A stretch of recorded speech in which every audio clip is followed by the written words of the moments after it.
Okay, welcome back, beautiful people. Here we go, Chapter 3. Now I'm going to be touching on just a couple of areas within the chapter. I expect that you read the entire chapter, and we'll discuss it as we move forward in our DQs and our threaded discussions as you bring up questions to me. Obviously, the name of this chapter is dealing with global business. And I have here, it's the basis for international business. Quick definition, key point. International business encompasses all business activities that involve exchanges across national boundaries. Simple enough. You're probably familiar with terms like exporting and importing. Exporting, we're taking our goods, we're taking our services, products, and we're sending them abroad. Importing, just the opposite. We're bringing in these products. Again, your textbook covers it a little bit more in depth than I am right now. But I want you to listen to this.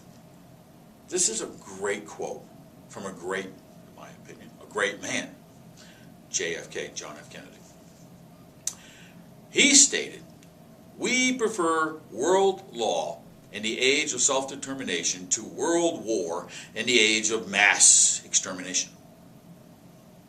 International trade can be the linking pin between dependent nations."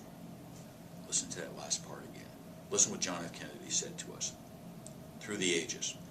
International trade can be the linking pin between dependent nations. Global markets, free markets, lead to interests of commonplace. We have a common interest. We want to economically ensure that we provide the best product at the best price, at the best quality, and satisfy the need of the consumers. It's the benefit of the consumers if we have a strong global market. Well, then why are there people out there that stand in the way of that? We'll dig into that as we move forward in the chapter. Let me give you one of the things that is used by government to try to control the importing, exporting process, in particular the importing. It's called a tariff. Definition.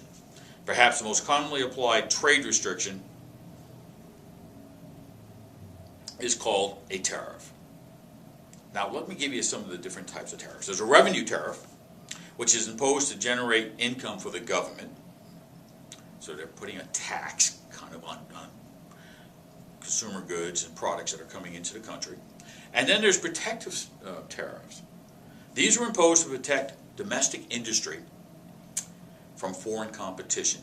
Now, I'm not a big fan of tariffs, but I will say the protective tariff can have a real place in the sense that it could keep something called, now I know there's going to be chuckles behind the camera here, something called dumping. Now, how many of you have ever thought in the economics about the thought of a dump or dumping? But with that, about taking a dump in the economics, we're talking about dumping a large quantity of a product at a lower price in the home market. What are they trying to do? Well, two things. First, they're trying to drive down the price.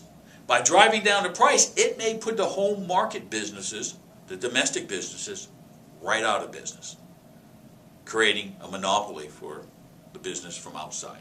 So in that case, I can understand where protective, if somebody is being, back to our earlier chapter, unethical and using dumping procedures, then I can see it. So it's a fine line that we walk. Because if we go into, as your textbook points out, the non-barrier type of measures that can be used with tariffs, for example, import quotas, which is a limited amount of a particular good that can come into the country, they can do the same to us.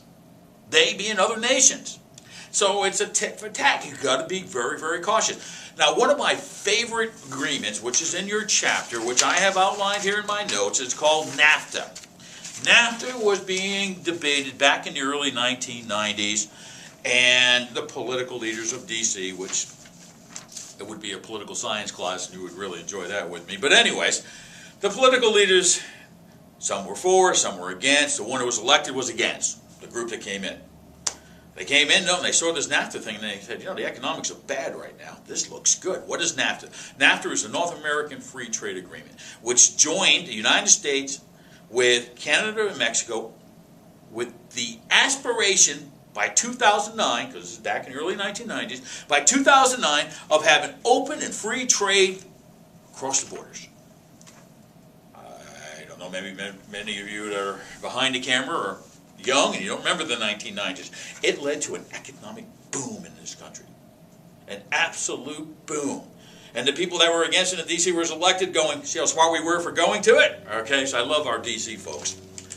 But the point being is that they opened up trade. But now, things are forgotten. New D.C. people come in, and now NAFTA is getting restrictions. There's been restrictions put on some of the agreements through NAFTA. New restrictions where, for example, truck drivers from Mexico can't come across into the United States because now we've deemed their trucks to be unsafe and their drivers not as qualified as drivers, let's say, in some type of unions like the Teamsters. So I say to you, when we have these types of protections going on, using tariffs as a way of creating barriers, what does that do to the consumer? Are you paying more or paying less when these barriers go into effect? Obviously, consumers, you're paying more. The consumers, for the benefit of a few, are paying more. Does that make sense? Did you know that Americans pay, something like 5% more for items made with sugar? Because of protection of competition on a global scale. We protect a couple of American big companies, and because of how many people buy things that are made with sugar out there? Probably every day. You're paying 5 to 7% more for every item you're buying, you the consumer. So that's why I have a problem with tariffs as in general. Now, we do need to have regulations, we do need to have policies in place to ensure fair play. That I'm all for. But when tariffs are just to protect a small group, and then the mass, hundreds of millions, and particularly NAFTA benefited over 450 million people, a few people, then I'm for the masses. I'm for free trade. So again, you see Jim's biases coming to the surface, but I want you to come talk to me, tell me where I'm wrong, discuss it with me, correct me if I need to be corrected, and we'll have some fun with discussing the issue.